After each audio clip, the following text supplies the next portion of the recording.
Bismillahirrahmanirrahim. Assalamu alaikum. My name is Hassan and today we are going to display or show number of variation in WooCommerce archive pages in WordPress.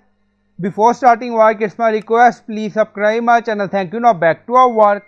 So we are in shop page and this is our variable product and we are going to show total number of variation.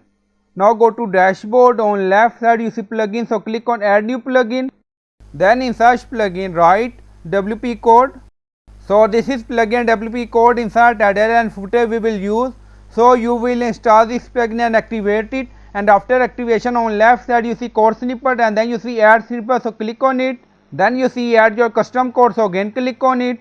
Now create custom snippet section open and then you can add title, then you see code preview. On right side you see code type, drop down select PHP snippet. Now we are going to paste code and you will find this code in video description or in comment section.